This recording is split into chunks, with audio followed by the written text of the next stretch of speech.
Well, it's been a year since the brutal killing of an unarmed bystander, Mthokozisi Ntumba.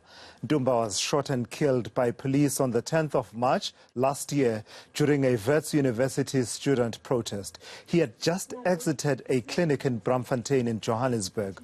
To reflect on those events as well as where the case is now, I'm joined by ENCA's Slindelo Masikane, who joins me for an update. And Slindelo, take us back before we go any further in terms of catching up on how far the processes for justice have gone or have not gone.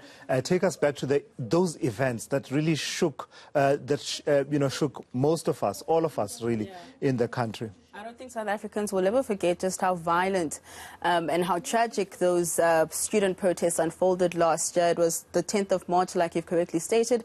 And like we see every other year, we had students once more on the streets of Braamfontein protesting against financial exclusion, as well as issues around the exorbitant fees of higher education. And on this fateful day, the events turned quite violent, where there were clashes between students as well as the police, where we saw rubber bullets being fired, tear gas, stun grenades. It was really a chaotic scenes on the streets of Braamfontein, and a man lost his life, a man who was simply going to a clinic for a regular checkup, leaving those doctors' premises at the wrong moment, and being shot by what we know was several rubber bullets just outside of the clinic.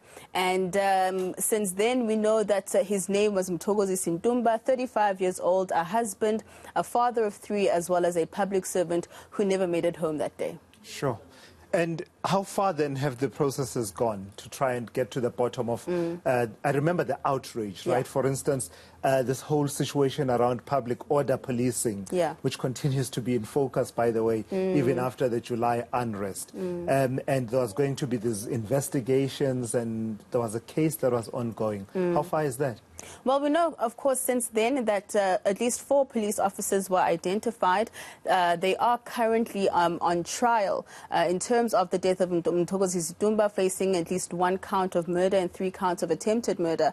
But we know that since then there's been just an outcry and an outrage in terms of the use of excessive force by law enforcement officers when it comes to student protests that are peaceful, resulting in the death of a human being. And we did speak to an expert from the Socioeconomic Rights Institute, because we have seen this increase in the calls for the ban of the use of rubber bullets, especially when it comes to crowd control. Let's take a listen.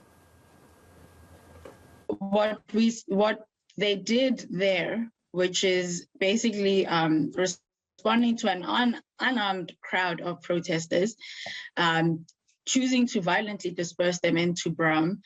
What that did was basically put someone who was not even involved in the protests at great risk.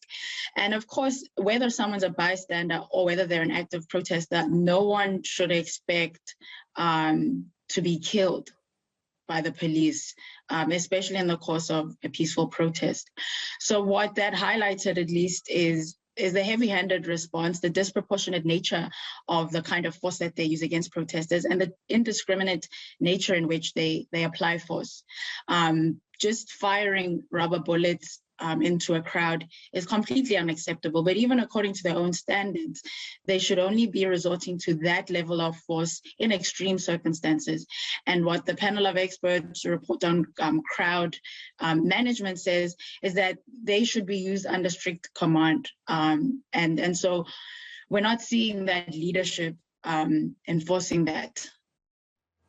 So as we say, Slindelo, the conversation is now much wider, and it has been really since 2012. And from me, that's part of the challenge with South Africa, right? We know what the problem is. We've known for years. 2012, Marikana, Andres Tatane, all of these matters have been pointing to one thing and one thing only: crowd management is a problem in terms of public order policing. Is there an amplified conversation that's talking about banning these projectiles, these so-called rubber bullets? And my understanding is that they are only coated with rubber, by the way. Look, the conversations are there, the calls are there. It's whether officials in government are listening, in particular the police ministry. We're looking at Police Minister Begicele and the issues around his police officers on the ground, especially when it comes to crowd control, especially when it comes to the excessive use of force. But whether that's going to be implemented, whether we're going to see the calls to ban the use of rubber bullets, doesn't seem like it's going to take place. In fact, what we've heard from the former police commissioner is that the police really can't stop the use of rubber bullets, but they can try and better train their police officials in terms of how to use them and in what situations to use them in. But at this point, it doesn't seem as though there is an appetite to actually stop the use of rubber bullets, despite what we've seen taking place in the past. Let's take a listen once more to Tato from Seri. Our position is that rubber bullets are inappropriate for crowd management. The multi-ball rubber bullets, so the kinetic impact projectile weapons that fire more than one projectile, like the shotguns that the SAPs are armed with, are inappropriate for crowd management because they are unable to be used in a manner that targets an individual and can in fact harm the wider public.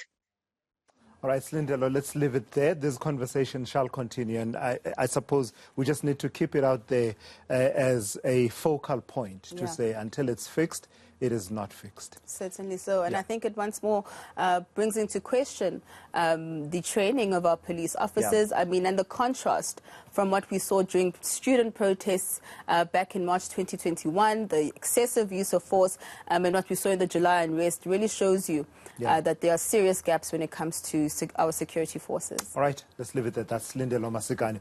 She's watching the story for you and just updating you on the processes since the killing of Mthokozisi Ntumba last year.